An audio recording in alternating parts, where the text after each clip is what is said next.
of these two petitioners. Thank you.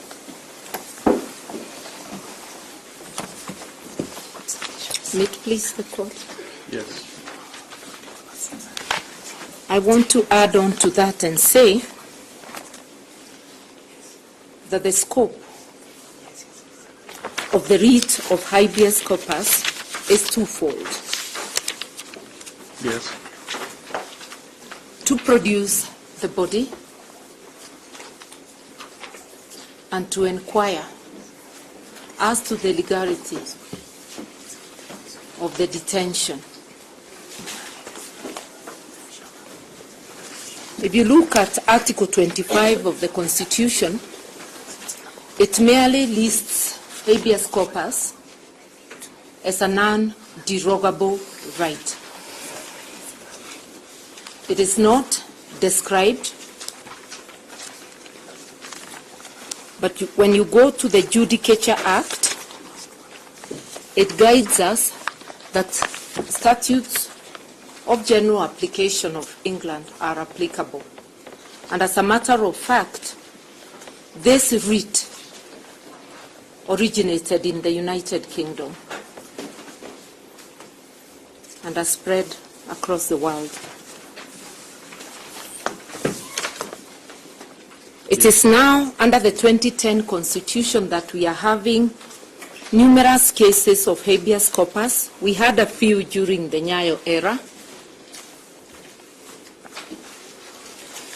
Yes. And it is you, my lord, and other judges that are going to help us develop a body of case law to guide the writ of habeas corpus. You are referred to the case of Stephen Mureithi, Yes. whose facts are totally different from these ones, in the sense that when the application was made, Mureithi was long dead. He had been released from captivity, had died through natural attrition, and the application was being brought after the promulgation of the 2010 Constitution to redress his rights. So the court properly ruled that the writ was not applicable. But its ruling, it's helpful to those facts, not to all other cases. If you look at Article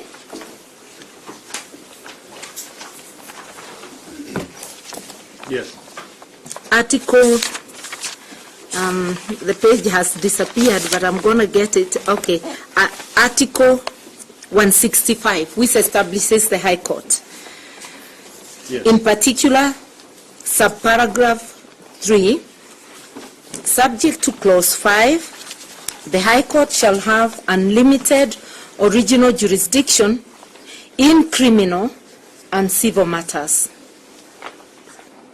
Even if I don't go on to show about the court's jurisdiction on the issues of fundamental freedoms in the Bill of Rights, the fact that this court has original jurisdiction in criminal and civil matters brings issues of the writ of habeas corpus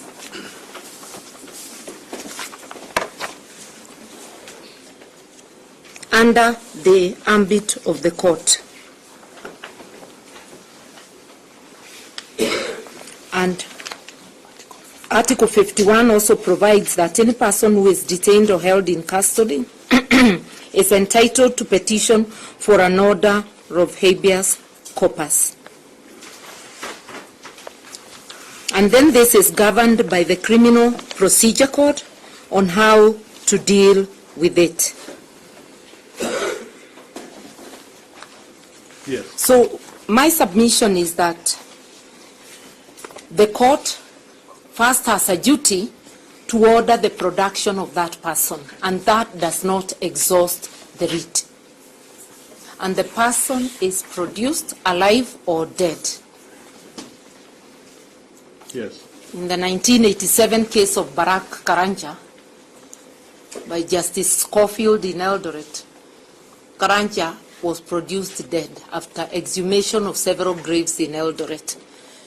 So in Kenya, persons have been produced alive and also dead. The second is the court to determine the constitutionality or the legality or otherwise of the detention. I want here to point out, my Lord, that detention has become, abduction rather, has become an epidemic. Yes.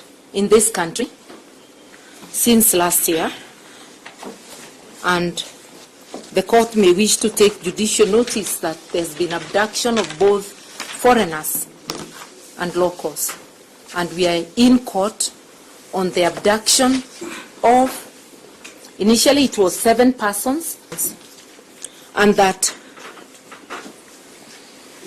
petitioner 2 to 6 were coincidentally released just before the IG, the CS Internal Security, and other top officers were to appear before you.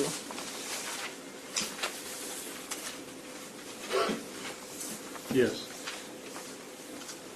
We will also be showing that there's a pattern, that instead of releasing these individuals, producing them in court, they are released elsewhere, and then the duty bearers come to court, wipe their hands, come to court and say, we do not know, we understand they are now home, as a coincidence.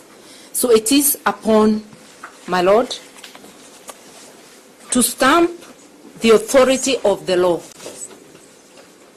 which will be stamped by this court, because the people of Kenya have given the courts the mandate to oversee the rule of law and to settle disputes between those in authority and citizens. And it is unheard of for anybody to suggest that this court should now say, after all they've shown up, even if all had shown up, and not all have shown up, the court cannot discharge its duty before determining the issue of the legality and pronouncing itself as a guide to stop any further such actions. Now, to conclude, because I think I was time-bound and I may be exhausting my 5 minutes, the court did raise the issue of some of the respondents. And I've noticed that the DPP is saying, I prosecute, please don't bring me here. I want the court to know that he too is a duty bearer. He can direct the police. We have not had any, he has not come to court and say this practice is wrong. All of them are just quick to tell the court, remove me from your presence. Let me not explain. Just a moment, Senior Counsel, just a moment. Mr. Chochi, I may forget. Am I correct? I remember seeing, I think I saw something from the DPP, the person of the DPP, directing, I can't remember whom, I just glanced at it somewhere, directing, I think it was DCI to investigate abduction. Yes, my lord, we are written to the IG. You've written to the IG. Okay, that's it. That's fine. Thank you. It is up to my lord to find whether that is enough or whether a public directive that this practice must stop, and whether there is admission by the authorities that indeed it is them. Because when a duty bearer comes to court to say, I don't know, or it wasn't me, in a way it's contempt of court.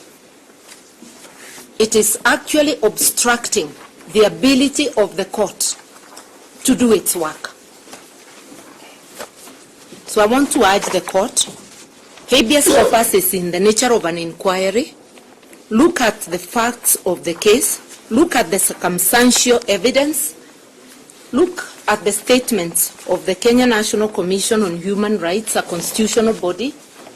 Look at the entire evidence and pronounce yourself authoritatively, not just for the petitioners before you, but for our country, Kenya, so that we may feel safe and the duty bearers may not continue to draw salaries while folding their hands and merely saying it wasn't me.